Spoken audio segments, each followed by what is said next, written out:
sebelum kita lihat glory of God, sebelum kita dikasih great commandment, sebelum kita ngelihat Tuhan yang luar biasa, ada kalanya atau seringkali itu cukup perlu atau penting untuk coming back to the origin.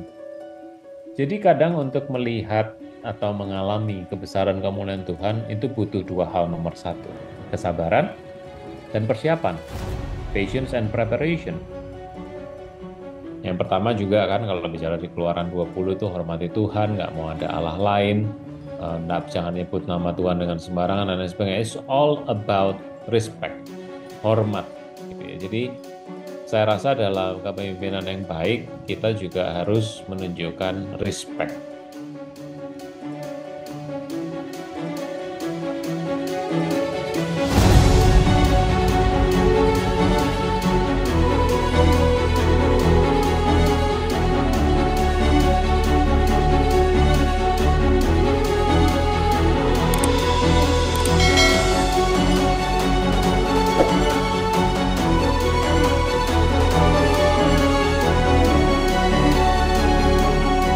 Saya beri judul session atau pembelajaran Exodus Keluaran 1920 dengan judul From Groaning to Glory. Jadi kalau kita lihat bangsa Israel itu sangat terkenal dengan bangsa yang tukang bersungut-sungut, tukang menggerutu, tukang komplain. Bahkan kita sudah menyelesaikan 18 pasal pertama dari kitab Keluaran, kita sudah menyaksikan dan belajar sama-sama dan sudah membaca berulang kali bangsa Israel itu komplain. Ya, jadi groaning itu menggerutu, komplain. Kita membahas mulai dari satu hal transformasi yang luar biasa dari groaning jadi glory, dari menggerutu jadi sebuah kemuliaan yang besar. Secara garis besar, jadi memang the beauty of belajar Alkitab itu semakin dipelajarin memang kaya sekali luar biasa. Nah, jadi kalau dibagi Exodus atau kitab Keluaran yang jumlahnya cukup banyak pasal itu, secara chapter, secara pasal, jadi section satu itu pasal 1 sampai 18 itu chapter satu atau bagian pertama. Itu bicara tentang fokusnya bagaimana Tuhan membebaskan bangsa Israel, Tuhan menunjukkan kasih setianya, Tuhan sayang luar biasa, mengeluarkan bangsa Israel dari perbudakan di tanah Mesir. Nah, 19 ini penting sekali karena di pasal 19 ini adalah pertama kalinya atau di beginning mulainya satu bagian berikutnya yang sangat penting yaitu dua hal. Yang pertama adalah hukum Tuhan yang akan kita saksikan sama-sama nanti di 1920 dan kemudian di penghujung akhir kitab Keluaran itu bicara tentang tabernakel. Nah, yang menarik adalah waktu belajar ini, kalau kita baca sama-sama di Keluaran 19 di ayat-ayat pertama, itu bicara tentang terutama di ayat kedua. Jadi ayat kedua saya bacain, setelah mereka berangkat dari Rafidim, tibalah mereka di padang gurun Sinai, lalu mereka berkemah di padang gurun, berkemah di sana. Nah, yang saya dapatkan menarik adalah coming back to the first fire. Apa artinya?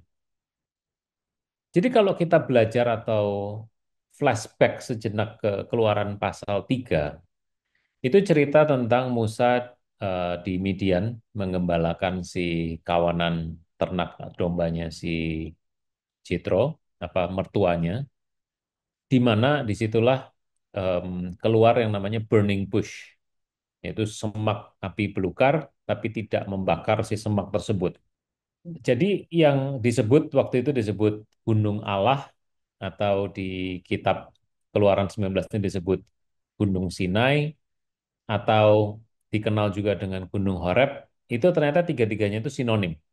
Jadi Mount Sinai, Mount Horeb, sama Mount of God itu sama, tempatnya sama.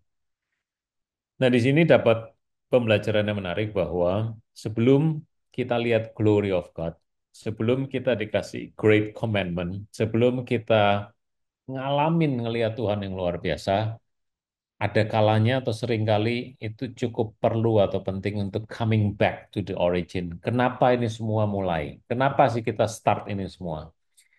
Nggak di pelayanan, nggak di community, nggak di relationship, ataupun di bisnis.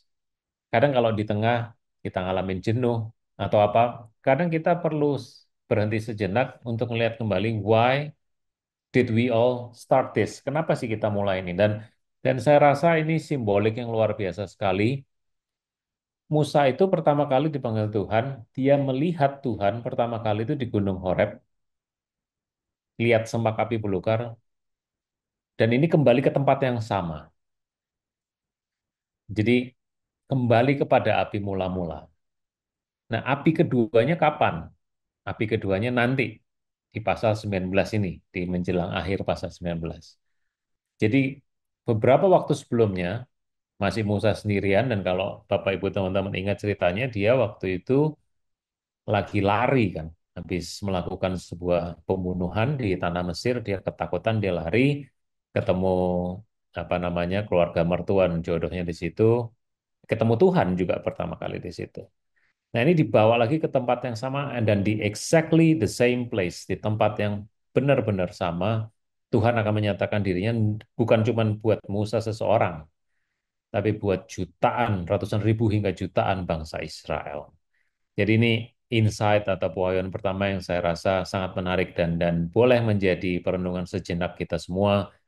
Kadang-kala kita perlu perlu balik sejenak ke api mula-mula itu ke gairah mula-mula itu, mau itu di relationship, mau itu di pelayanan, dan lain sebagainya. Nah, kalau kita baca lagi, kenapa di Keluaran 20 itu kok bikin mesbahnya nggak boleh batu pahat? Nah, itu saya juga nggak ngerti kan awalnya. Tapi waktu kita baca, itu ada connected verses-nya, jadi ada ayat yang terkoneksi di kitab Yosua, dan satu lagi di kitab Ulangan kalau tidak salah. Tapi yang saya dapat adalah batu itu nggak boleh batu pahat.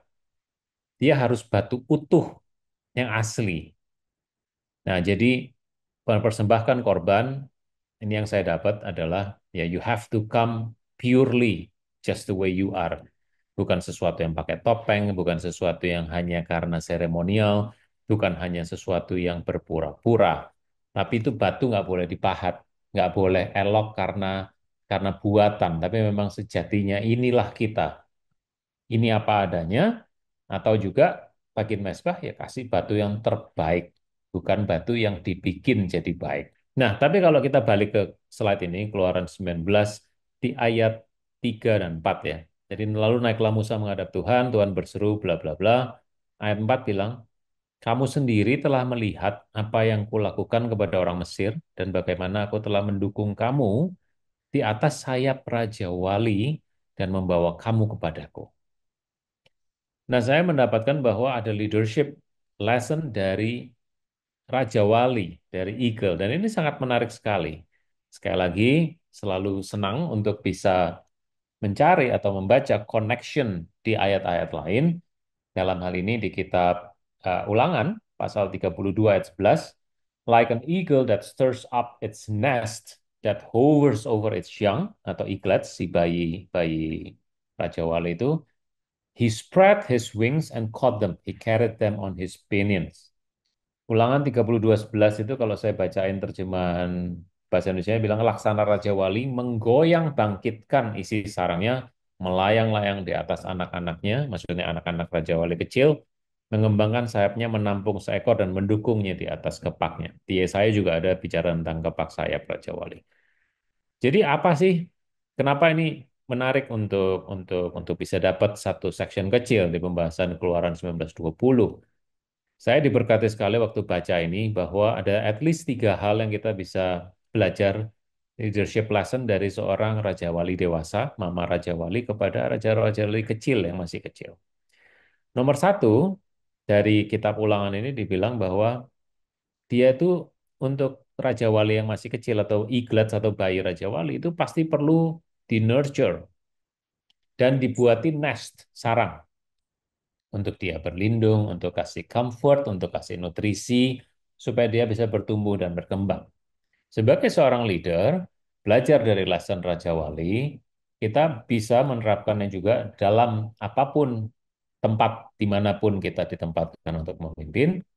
Pada orang-orang yang kita pimpin, kita juga harus punya sikap, attitude untuk bisa nurture dan menyediakan nest buat mereka, untuk mereka boleh bersarang dan bertumbuh di situ. Nah, tapi yang lebih menarik bukan hanya seperti itu, karena itu every parenting, mungkin setiap pemimpin melakukan itu. Yang menarik ada di Ulangan 32 pasal 11 ketika kita bicara stirs up the nest, menggoyang bangkitkan isi sarangnya. Saya melihat di section yang kedua ini, bicara tentang menggoyang bangkitkan sarang itu ada dua sudut pandang. Yang pertama adalah untuk bring people yang kita pimpin, membawa orang-orang yang kita pimpin itu kepada maturity. Saya sempat menonton beberapa video, saya jadi penasaran Raja Wali itu gimana sih kalau kalau apa namanya, dia sarangnya di mana, ditempatkan di mana. Kalau baca di Alkitab, itu di tempat yang tinggi sudah pasti, bahkan kadang-kadang ada di pinggir jurang, di pinggir tebing, atau kalau di pohon itu taruh tempat yang sangat tinggi. Dan si bayi Raja Wali belajar untuk apa namanya, belajar untuk terbang. Nah, ada dua sudut pandang. Nomor satu, kita mengambil sepatu atau cakar, dalam hal Raja Wali nggak punya sepatu, cakar seekor Raja Wali, kita anggaplah kita ini si Raja Wali adult, si Raja Wali dewasa. Sebagai pemimpin, kita mau memimpin si anak-anak Raja Wali ini, bukan? Yang pertama adalah bagaimana kita mendorong mereka. Jadi kalau yang saya tonton dari beberapa video, mereka kadang sengaja untuk menggoyang, ada yang beberapa sengaja senggol supaya si bayinya jatuh, ada juga yang hanya sekedar apa istilahnya trigger gitu. Jadi mancing, luring, memberi umpan untuk si bayi Raja Wali ini mau mau mau belajar terbang. Kalau kita jadi orang tua atau jadi leader yang yang hanya sekedar untuk kasih terus makanan untuk nurture, ya that's good, they can grow, mereka bisa bertumbuh dengan baik, tapi tidak akan bisa menjadi Raja Wali yang gagah dan luar biasa itu. Jadi sudut pandang yang pertama adalah sometimes kita sebagai leader perlu sengaja untuk men-trigger atau memberi umpan supaya orang-orang yang kita pimpin itu bisa menjadi dewasa. Atau kalau diambil sudut pandang terbalik, kalau kita kadang-kadang merasa bahwa pemimpin kita kok dia dalam tanda petik sengaja menyodorkan saya kepada sebuah challenge, mengizinkan saya masuk ke dalam sebuah kesulitan dan lain sebagainya. Kacamata positif mungkin perlu juga belajar dari lesson ini adalah mungkin itu salah satu cara untuk saya bisa belajar untuk grow the maturity. Yang nomor dua adalah, sekarang bayangin buat teman-teman Bapak Ibu yang punya anak. Itu nggak tega loh kalau ngelihat videonya si baby Raja Wali itu terbang jatuh dan tersyok-syok, dan jatuh, mungkin sometimes jatuh. Nah, jadi yang sudut pandang pertama adalah kita sebagai pemimpin ya harus provoke, harus trigger mereka supaya mereka mau belajar untuk bisa bring them to the maturity, kedewasaan. Tapi yang kedua kadang-kadang sayang yang negatif gitu, yang overprotective nggak akan bikin mereka berkembang. Kita tega nggak ngelihat mereka untuk belajar gitu. Anak kecil yang tidak diajar untuk naik sepeda roda dua demi alasan oh ya kasihan nanti dia jatuh, lecet, nanti dia nangis dan lain sebagainya, ya nggak akan pernah bisa. Jadi leader perlu juga untuk stirs up the nest, atau kalau kita sebagai orang yang pernah dipimpin leader semacam itu, berkacamata positif lah bahwa that's part of the journey untuk bring you to the maturity, untuk membawamu ke dalam kedewasaan. Walaupun yang terakhir yang Tuhan janjikan di Ulangan 32 di pasal 11 itu adalah akhirnya ada protection kok. Dan Tuhan juga bilang, aku seandainya pun kita jatuh, tidak akan dibiarkan tergeletak sebab Tuhan menopang. Nah, kalau bicara tentang Raja Wali, dia mengembangkan sayapnya, menampung seekor dan mendukung di atas kepaknya. Jadi nggak cuma sekedar nurture, tapi kadang kita mesti provoke mereka supaya mereka bisa berkembang, bisa bertumbuh dengan baik, menjadi mature, menjadi dewasa. Tapi by the end of the day, kita tetap perlu untuk proteksi mereka. Nah, sekarang kita sampai ke pembahasan utama di Keluaran 19, yaitu to see God's glory.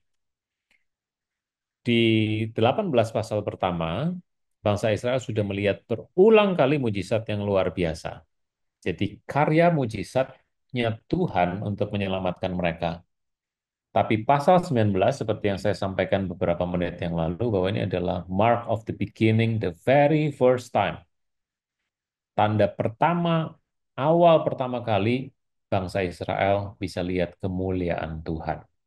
Nomor satu yang dibutuhkan untuk see atau experience God's glory, kebesaran dan kemuliaan Tuhan adalah number one, patience and preparation. Di ayat kedua disebutkan bahwa setelah mereka berangkat dari Rafidim, tibalah mereka di padang gurun Sinai, lalu mereka berkemah di padang gurun Sinai. Orang Israel berkemah di sana di depan gunung. Nah, waktu saya mempelajari ini, itu banyak teolog yang menyebutkan bahwa mereka itu menunggu dan berkemah di sana itu berbulan-bulan. Di sini nggak ditulis memang, tapi banyak penafsiran yang mengatakan mereka nggak nunggunya nggak 3 hari, bukan 2 bulan, bukan 4 minggu. Kalau saya tidak salah ingat, ada yang pakar Alkitab yang sempat menulis hampir setahun, 11 bulan. Jadi kadang untuk melihat atau mengalami kebesaran kemuliaan Tuhan itu butuh dua hal. Nomor satu, kesabaran dan persiapan, patience and preparation. Dan kalau kita belajar, itu setelah mereka ngalamin perbudakan di Mesir keluar, itu mereka jalan terus. Kita sudah belajar di 18 pasal pertama. Mereka dapat privilege, dapat mana every day. Kadang-kala Tuhan satu kali kalau nggak salah kasih burung puyuh, mereka dipimpin oleh tiang awan di pagi hari dan tiang api di malam hari. Mereka jalan terus. Nah, to see God's glory, kita butuh sabar. Nunggu loh, ini bangsa Israel nunggu segitu lama. Dua, kita butuh prepare. Nah, prepare nggak bisa kalau sambil gerubak-gerubuk sambil ngerjain sesuatu. For the preparation, they finally settled. Mereka berkemah di depan gunung tersebut. Jadi kita nggak cuma sekedar prepare atau menyiapkan secara fisik, tapi prepare menyiapkan secara hati juga untuk akhirnya bisa melihat kemuliaan dan mengalami kemuliaan Tuhan. Itu yang pertama. Yang kedua, communication. Di ayat 6 Tuhan bilang bahwa inilah semuanya firman yang harus kau katakan kepada orang Israel. Dan yang menarik adalah kalau kita baca secara teliti di pasal 19, Tuhan ini akan ngasih law, akan kasih hukum, akan kasih 10 perintah yang luar biasa itu. Law, hukum, tabernakel juga akan bicara itu. Jadi kemuliaan, hukum.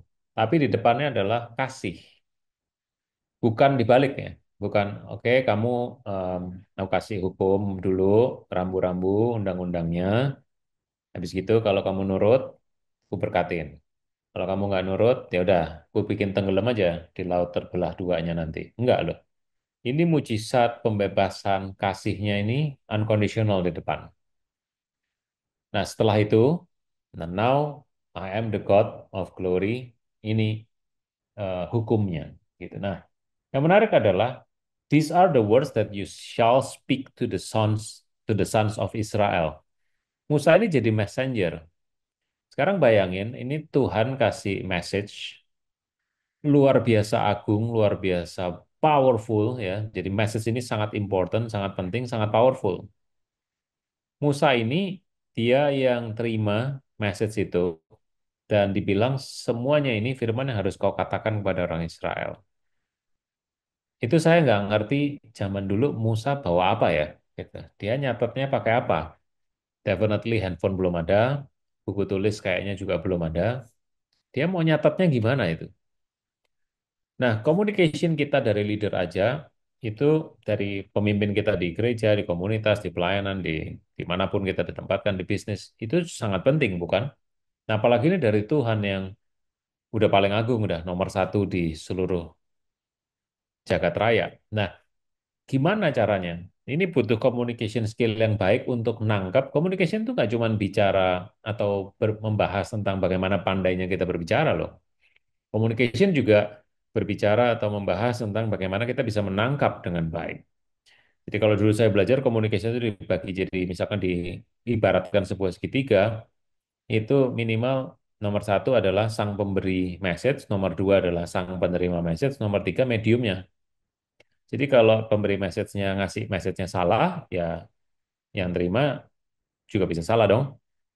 Atau pernahkah Bapak Ibu di zaman sekarang atau zaman dulu ketika melewati satu daerah yang koneksinya kurang bagus, Orang bicara terputus-putus, akhirnya komunikasi atau pesan yang kita tangkap itu mungkin tidak sempurna karena ada yang terputus. Nah, communication bicara tentang itu sebagai leader yang baik untuk mendapatkan kemuliaan Tuhan, selain kesabaran dan persiapan, kita juga butuh komunikasi yang baik. Nomor tiga adalah delegasi. Jadi di ayat 7 kalau disambung, lalu datanglah Musa memanggil para tua-tua bangsa itu bawa ke depan eh, segala perintah firman yang diperintahkan Tuhan kepadanya. Jadi kalau dibaca itu jumlah bangsa Israel itu jutaan. Karena tanpa istri anak itu jumlahnya sudah sekian ratus ribu. Anggaplah mereka punya satu istri, satu atau dua anak, ya anggaplah kali tiga deh. Itu udah bunyinya udah juta. Gimana seorang Musa terima super powerful message, tapi mesti nyampein ke jutaan. Kalau zaman sekarang sih enak ya, tinggal broadcast, terus semua nyampe gitu. Nah mungkin salah. Zaman dulu gimana? Artinya apa? Delegation is important. Butuh sebuah leadership yang sangat hebat dan sebuah pendelegasian untuk menyebarkan message itu dalam kurung saya tulis dengan akurat. Tidak boleh keliru kejutaan orang Israel. Nah, ini sekali lagi juga ada dua sudut pandang atau dua perspektif. Yang pertama, Musa itu sebagai pemimpin yang baik, dia bisa empower leader-leader di bawahnya, yang ditulis adalah para tua-tua bangsa itu, untuk bisa mempercayakan pesan yang dari Tuhan yang dia barusan terima ini. Jadi, nggak gampang loh. Kalau sebagai seorang yang perfeksionis, mungkin, aduh, dia menanggung beban yang berat juga. Kalau salah, nanti bagaimana? Tapi tidak mungkin juga seorang diri untuk menyelesaikan fungsi atau tugas membagikan pesan ini ke sekian banyak orang.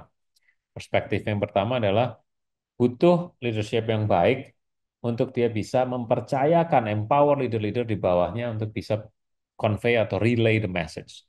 Nomor dua, ya dia sendiri menunjukkan menunjukkan contoh leadership yang baik. Kalau dia mau perfeksionis menang sendiri, ya udah dia kumpulin semuanya, ya dia teriak sampai semua dengar. Saya jadi teringat pernah nggak zaman waktu kita masih muda, saya nggak tahu mainan itu sekarang mungkin sudah tidak terlalu familiar lagi, apalagi bagi generasi Gen Z dan di bawahnya. Dulu kita waktu masih muda ada game, kita disuruh baris 5-6 orang, terus dibisikin message-nya memang dibikin konyol dan sulit. Jadi si orang nomor 1, 2, 3, 4, 5 baris, orang nomor satu dikasih baca satu teks yang lucu gitu. Nanti orang nomor 5 dengarnya apa, jadi disuruh bisikin, relay message game. Nah, orang nomor 5 akhirnya suruh nulis message-nya apa. 99% tidak ada yang sama. Message dari orang nomor satu sampai message orang nomor 5. Nah, ini butuh sebuah delegasi yang baik. Perspektif berikutnya adalah, bayangin, you are the best leader di level Musa, terima message yang super powerful dari Sang Maha Agung, and then kamu milih leader di bawahnya nggak bagus, ya salah loh sampai ke ujung. Nah, jadi ini beberapa example of leadership yang luar biasa. Dari satu ayat ini saja, pembelajaran leadershipnya kaya sekali. Bagaimana kita bisa mempercayakan pesan ini ke para leader di bawah kita, bagaimana kita bisa empower mereka, dan bagaimana adalah kita ya mesti milih para tua-tua bangsa atau para leader di bawah kita yang baik juga. Kalau enggak, satu keliru, habis itu. Alright? Yang terakhir, untuk see God's glory, kita perlu boundaries. Ini adalah simbol untuk bicara tentang setting yourself apart, gitu. Pengudusan diri, bicara tentang memisahkan diri dari dosa, dari dunia, dari hal-hal masa lalu, dari kejijikan atau kekotoran yang ada di dunia ini. Dan consecrate juga bicara adalah um, separate atau memisahkan atau menyiapkan layaknya seekor kambing domba, disiapkan, dipisahkan untuk siap untuk dijadikan korban bakaran. Nah, jadi di sini sekali lagi ada perspektif bahwa untuk lihat God's glory kita perlu punya boundaries. Kita perlu memisahkan diri. dari rutin kita, dari hal-hal yang kurang baik, dari dunia ini, dari dosa, dan lain sebagainya. Tapi di sisi lain dalam leadership kita juga seringkali butuh untuk menerapkan boundaries kepada orang-orang yang kita pimpin maupun ketika kita menempatkan diri dari kacamata kita orang yang dipimpin, kalau kita dapat boundaries A, B, C, percayalah bahwa itu untuk kebaikan. Alright? Nah, bicara tentang ini, saya akan masuk ke satu pertanyaan refleksi seperti ini. Kalau kita bayangkan sejenak, di saya percaya Bapak Ibu pasti sudah baca. Jadi di pasal 19 akhir, itu akhirnya Tuhan menampakkan diri dalam gemuruh gelegar yang luar biasa dalam asap karena Tuhan turun dalam api. Kalau kita mau ngintip sama-sama, baca di pasal 19 ayat 18 ya, Keluaran 19 ayat 18 itu bicara gini, Gunung Sinai ditutupi seluruhnya dengan asap karena Tuhan turun ke atasnya dalam api. Ini yang saya bilang tadi di awal bahwa that is the second fire. The first fire adalah ketika Musa dipanggil Tuhan di burning bush. I am,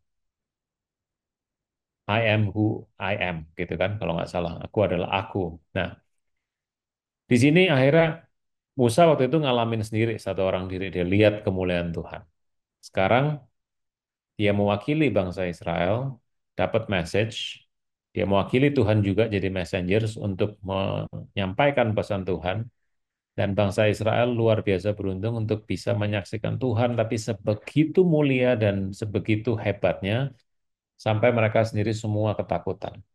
Nah sekarang bayangin, kalau Anda, Bapak Ibu, teman-teman jadi Musa, takut nggak? Itu nyawa loh taruhannya. Kalau Musa bikin salah, kalau Musa nggak menguduskan diri, kalau Musa nggak menyiapkan hati, kalau Musa nggak melakukan semua yang dia harus lakukan sebagai pemimpin yang baik, mati.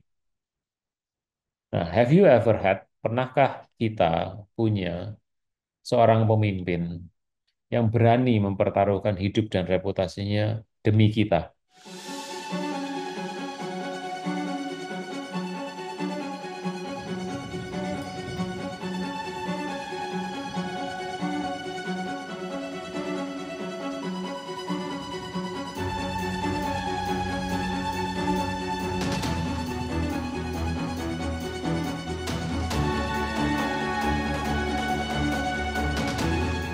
Di bagian terakhir ini, saya mau mencoba untuk sharing sedikit saja secara mudah tentang honoring God.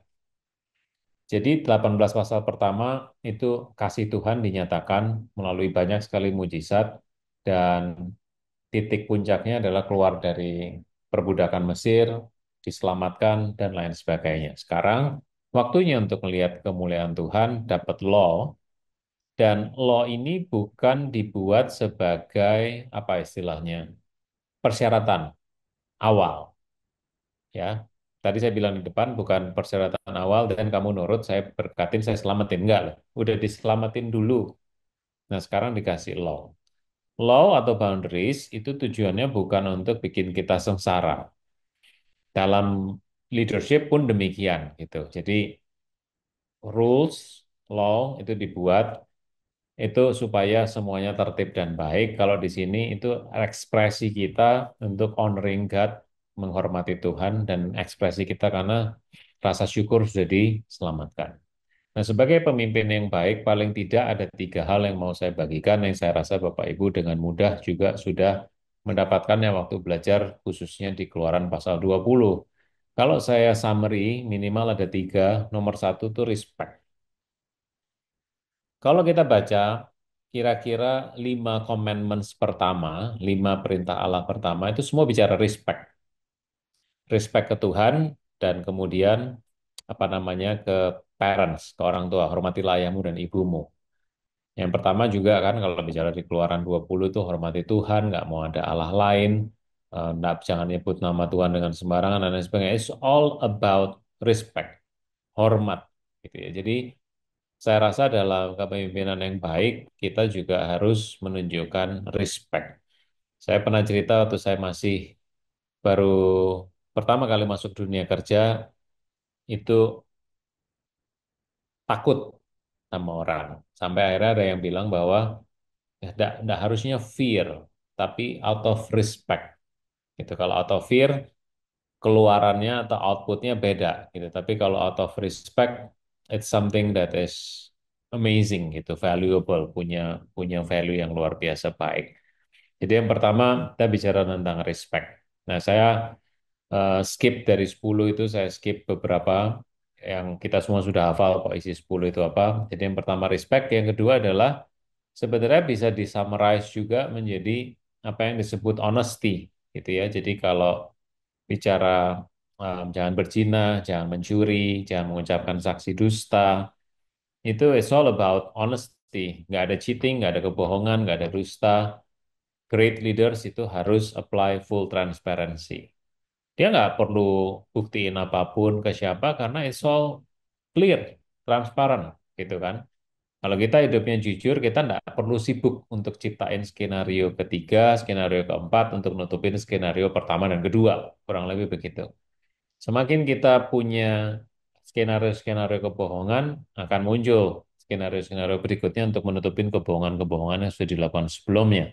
Nah, akar daripada banyak sekali kegagalan atau dosa yang tidak bisa akhirnya melihat kemuliaan dan menghormati Tuhan, itu minimal ada di tiga ini, yang dalam arti positif kita justru harus punya trait atau DNA atau punya attitude, sikap seperti ini. Nomor satu respect, nomor dua honesty, sebagai bentuk bahwa kita bersyukur dan kita menghormati Tuhan.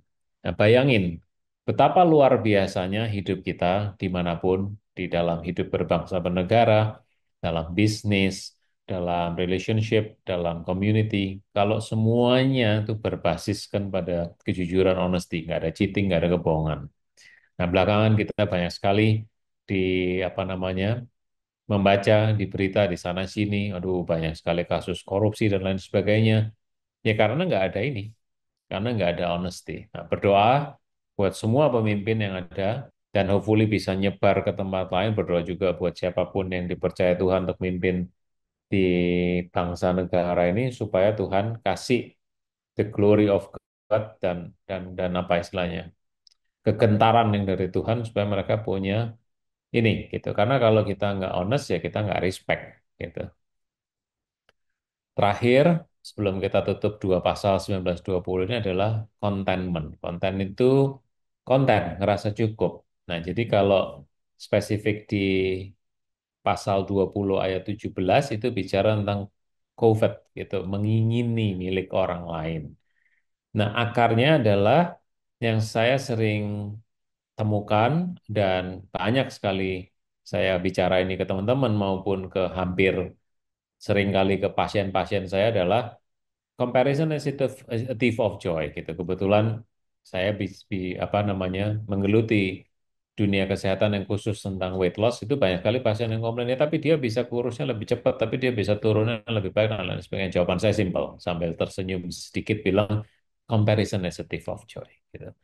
Kamu nggak sedang lomba dengan siapapun gitu. Kamu lomba sama dirimu sendiri dan yang penting bukan kalau kamu cepat kamu hebat juga. It's not about it gitu. Yang penting kamu hidupnya sehat, ya kan? Nah, bicara tentang comparison as a thief of joy, itu akar daripada si mengingini orang yang punyanya orang yang bukan jadi kita.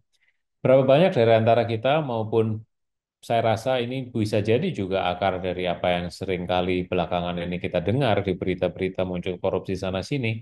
Mungkin sampai satu titik kita tuh puas kok dan kita merasa cukup dengan apa yang kita punya. Sampai satu kali ada celah yang negatif, yang jelek, yang mulai melihat apa yang orang lain tampilkan, lalu muncul benih untuk mulai mengingini yang berakar dari membandingkan sehingga muncul hal-hal tersebut. Nah, cara overcome atau mengatasinya adalah ya perlu yang disebut dengan penuh rasa mengucap syukur.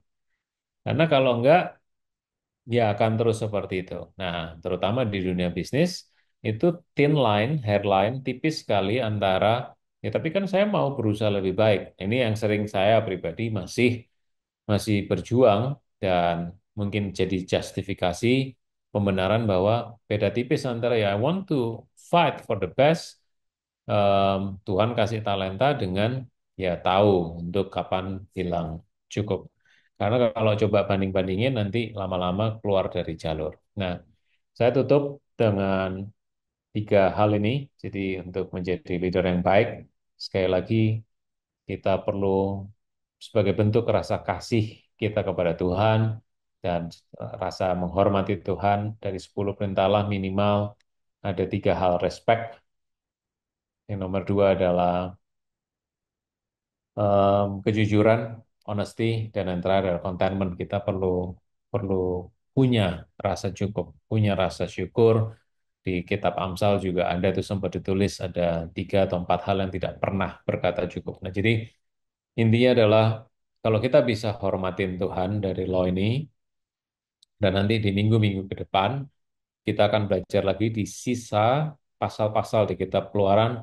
It's all about bicara tentang law-nya Tuhan, bicara tentang tabernakel, bicara tentang glory-nya Tuhan. Jadi setelah kita selesai dari 18, walaupun penuh dengan menggerutu dan mungkin di sisa-sisa Keluaran juga masih ada tuh gerutu-gerutu komplainnya bangsa Israel, tapi Tuhan sebegitu luar biasa. Dan statement saya terakhir adalah kita mungkin perlu untuk bisa meneladani ke leadershipnya Musa, ya, untuk bisa mempertaruhkan dirinya demi bangsa Israel, walaupun dia sendiri sebenarnya Musa sebagai pemimpin dia sudah pernah kok ngalamin itu, tapi dia mau untuk ambil bagian on behalf of bangsa Israel, dia menjadi messenger yang baik.